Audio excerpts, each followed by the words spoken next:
Today, you're going to learn the difference between healthy and unhealthy narcissism. You need to know the difference between healthy self-esteem and pathologically inflated self-absorption. And this is going to help you select a great partner. It's Gabrielle, and for over 12 years, I've been a licensed professional counselor and relationship expert in private practice in Boulder, Colorado. And my practice is grounded in the science of what makes relationships work. Today, you're going to learn some little-known truths about narcissism that could make all the difference in choosing a mate. If you like the relationship advice and tips for couples that you're learning in these videos, please subscribe to my YouTube channel right now. Just click on the subscribe button right here. And if you're enjoying this video, please give it a like and share it. And please go to my websites, powercoupleseducation.com to stay connected, and thepowercoupleformula.com for lots more great information about how to build an amazing relationship. Okay, let's dive in. You hear all about the evils of narcissism on social media, but is narcissism really as bad as everyone says? Are there different types of narcissism? Are all forms of narcissism created equal?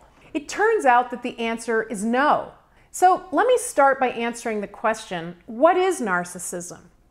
Narcissism is the investment of your energy, focus, and attention in yourself. Now, we all need a certain amount of narcissism to negotiate our relationships, our jobs, and creativity in a satisfying and meaningful way. Normal or healthy narcissism is necessary to healthy self-esteem, self-confidence, and general well-being, including having proper concern for other people. For example, let's say that you're up for a new position at work. You're being interviewed by a panel of company execs, and you've got to prove to them that you're the person for the job. In this case, you need to be able to toot your own horn, to tell them about your accomplishments, explain to them why you're the best candidate. That's an example of a moment when you need a dose of healthy narcissism to carry you through. And there are a lot of moments like that in life, when you need to be able to stand up for yourself in an argument, or celebrate yourself after a job well done, or practice self-care by going on vacation or just taking a hot bath. All of these things require healthy narcissism. Sometimes we call that healthy selfishness. This means that you value yourself enough to do these things for yourself. But perhaps you find that you have a lot of difficulty standing up for yourself and what you need. You may be like many people who actually don't have enough narcissism. Instead of having a pathologically inflated sense of self-esteem, your self-esteem is deflated. This affects your ability to take care of yourself, express who you are, and succeed in life. It's easy to see how not having healthy narcissism can be a problem for you personally. Now, you may be wondering, don't people with unhealthy narcissism also think well of themselves? After all, people with narcissistic personality disorder think they're the best. But this isn't what I mean when I'm talking about healthy self-esteem. People with unhealthy narcissism use their feelings of greatness as a way of covering up horrible feelings of shame, humiliation, and even a sense that they're falling apart inside. So thinking that they're great isn't real self-esteem. It's a way of avoiding the emotions that they don't want to feel. Deep down, they feel horrible about themselves, which is why they end up treating other people horribly too. So that's one difference between healthy and unhealthy narcissism. Healthy narcissism helps you negotiate life, act in your own self-interest, and care about other people. Unhealthy narcissism actually makes it difficult to get along in the world and leads to devaluing other people. So narcissism becomes pathological when it becomes self-centered, self-involved, and lacking in empathy. Now let's continue to contrast the difference between someone with normal, healthy narcissism and pathological narcissism. With healthy narcissism, you have the ability to deal with the challenges of reality. You're ready to confront the painful feelings that reality might bring. For instance, let's say that you decide to train for a half marathon. It's been a lifelong dream of yours, and you're finally ready to do it. Now, think for a moment about all of the things that you have to give up in order to make your dream a reality. You have to go to the gym every day instead of staying home and binge watching Netflix. You have to eat a special diet and stay away from a lot of your favorite fattening foods. All of these things involve delaying immediate gratification for the sake of achieving a higher goal. They mean that you have to be willing to confront your own discomfort, hold yourself accountable, and tolerate the frustration that naturally arises when you can't have what you want right now.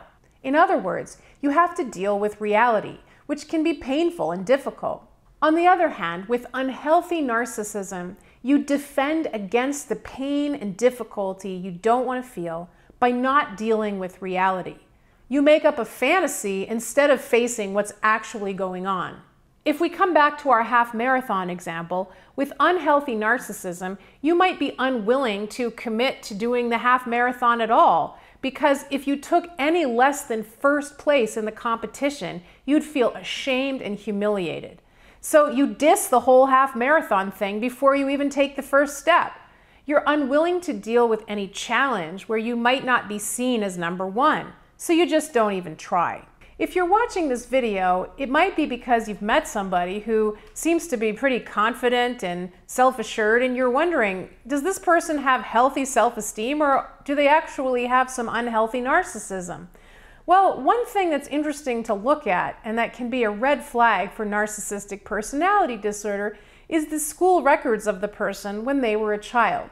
Now, I'm not necessarily suggesting you do this, but I think it's interesting to know that experts have found that children who developed narcissistic personality disorder had a very interesting pattern of grades. They got A's in certain subjects and D's in others. It seems that when narcissists know that they can excel at something, they'll put all of their effort and attention into it. But if they believe they won't excel, then they'll give up completely. So this is just one example of an inability to deal with reality. In this case, the reality that you might not be number one all the time. No one is good at everything, and improvement requires real work as well as trial and error. These facts reflect reality, but it's going to be hard to accept these facts if you have a rigid need to portray a certain self-image to the world of being God's gift to humanity. So one place where unhealthy narcissism leads to real trouble in relationships is that for someone with unhealthy narcissism, instead of confronting the pain and difficulties of reality, they are forced to live in a fantasy world. In the example of choosing not to run the half marathon, a person with unhealthy narcissism might tell other people that no one is as great as they are at sports, and they wouldn't want to embarrass the other competitors by leaving them in the dust, so they're just not going to enter the competition. This attitude about themselves has a very distinct effect on the people around them and on the people who are in relationships with this person. One of the things you see is that the people who have to relate to a person with unhealthy narcissism tend to use false goodwill. False goodwill means that the people interacting with this narcissistic person realize that this person is deluded, but they don't say anything about it because they know how easy it is to offend this person. And they wouldn't want to do anything that would challenge their fantasy world. So the people around them just nod and smile and agree with them. Yes, of course you're better than all of those other athletes, they might say, even though they know this isn't true. People feel that they can't be real around a narcissistic person because they're afraid of being annihilated by them if they challenge them.